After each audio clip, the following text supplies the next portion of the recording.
आसीगला खुशी खबर चाषी खाता को आसला टंका अक्षय तृतीय 2000 पठाइले मोहन सरकार। चाषी मोहन सरकार बड़ भेटी अक्षय तृतीय चाषी खाता को गला टंका। राज्यर लक्ष लोक चाषी खाता को टंका पठाइले राज्य सरकार। चलतु आज आम जाना पूरा डिटेल्स रे ए वीडियो माध्यम तेणु वीडियो को मुझे आरंभ करने पूर्व आपण मानक अनुरोध कर चैनल को एवं ही सब्सक्राइब कर दिंतु। चलतु वीडियो को आरंभ करवा। चाषी को मोहन सरकार बड़ भेटी अक्षय तृतीय चाषी खाता को गला टंका। राज्यर लक्ष लक्ष चाषी खाता को टंका पठाइले राज्य सरकार। आज अक्षय तृतीया थिबा बेले पूर्व घोषणा मुताबक चाषी बैंक खाता को जाइछि टंका। मुख्यमंत्री किसान योजना बा सीएम किसान स्कीम माध्यम चाषी खाता को जाइछि टंका। गोटे क्लिक रे चाषी खाता को टंका पठाइले सरकार। सीएम किसान अर्थ रिलीज कले मुख्यमंत्री। गोटे क्लिक रे ओडिशा रे 50,16,000 चाषी अकाउंट को गला टंका। गोटे पर्यायर मोट 1025 कोटी टंका पठाई राज्य सरकार। चलित थर प्रथम थर पर सहरांचल चाषी को मिली सीएम किसान टंका। 25,000 सहरांचल चाषी को सीएम किसान सामिल करिसेंती सरकार। एने बड़ घोषणा कर मुख्यमंत्री मोहन माझी। सूचना जे सीएम किसान योजना वर्ष को 4,000 टंका देवा घोषणा करते राज्य सरकार।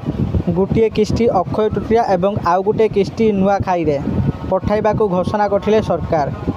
आउ घोषणा मुताबक एवं चाषी खाता को सीधा सड़क टंका आसी। डीबीटी माध्यम चाषी खाता को टंका पठाई मुख्यमंत्री मोहन माझी।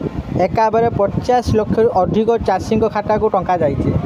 मुख्यमंत्री मोहन माझी कहिसेंती पूर्वर सहरांचल चाषी वंचित हेउतिले। चलित थर सहरांचल चाषी को यही योजना सामिल करा जाइछि। 25,632 सहरांचल चाषी को सामिल करा जाइछि। पूर्व सरकार समय जो मानक ना नथिला तांको ना जोड़िबा प्रयास पूर्व किस्ती 86 लाख चाषी सहायता राशि पाइथिले। एथर 50 लाख पार करिछि। मोहन माझी कहिसेंती 2024 मसीहा पर कृषि को नुआ दिशा मिला। कृषक पाई विभिन्न योजना सह कृषि भित्तिभूमि वृद्धि होइछि। एमएसपी वृद्धि यह सहायता राशि प्रदान करा जाउछि। 2023-2024 तथ्य अनुसार चाषी को आय बहुत कम अच्छी। अन्य राज्य तुलन में तल आड़ू 2 नंबर स्थान अच्छी। एमएसपी सह इनपुट सहायता 800 टंका प्रदान करा जाउछि। पूर्व सरकार केंद्र सरकार को अंगुली निर्देश करने सह विधानसभा संकल्प पारित करी केंद्र को पठाइल। सेतेबेले सरकार चाहिए निज आड़ू दे पारि थांते किंतु चाषी को कथा आमे सहायता देलु। बरगड़ रे 100 टंका बोनस कथा कहीदेले नहीं। सीएम कहिसेंती 15 लाख हेक्टर जमी को जल जोगाई दियाजिबो। 15,000 कोटी टंका खर्च हेबो। गत 24 वर्ष 1 लाख कोटी टंका खर्च होइछि। मात्र 17 लाख हेक्टर जमी को जल सेचित होइछि। ता पुणी कागज कलम होइछि। तथ्य खोजी भी मिलुनी। 35% जलसेचन पाई कहिथिले किंतु ताहाठू बहु दूर रे।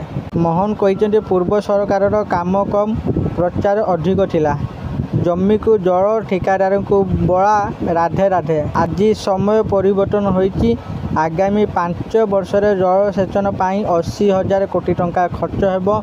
मु निजे दायित्व नेउछि बोली कहिले मुख्यमंत्री। आशा करुछि आपण माने एही न्यूज पाई खुशी हे जाइथिबे। आउ आपण माने निज निज अकाउंट चेक करंतु। समस्त खाता को टंका जाइछि। आपण माने खाता चेक करंतु। आउ सीएम किसान रो स्टेटस भी आपण माने चेक करंतु। मु लिंक दे दोछि। आपण माने से वीडियो देखिकी आपण माने निजरो सीएम किसान स्टेटस चेक कर दियंतु। आशा करुछि आपण मानकु एही वीडियो निश्चित भाव में भल लगे। जदि आपण मानकु एही वीडियो भल लागुचे दया करी वीडियो को लाइक शेयर और कमेंट करंतु। आउ एही वीडियो को बहुत मात्रा निज सांग साथी मानकु शेयर करंतु। आउ एही मिटिका वीडियो देखिबा पई चाहुतिला हम चैनल को एबे ही सब्सक्राइब कर दियंतु। धन्यवाद।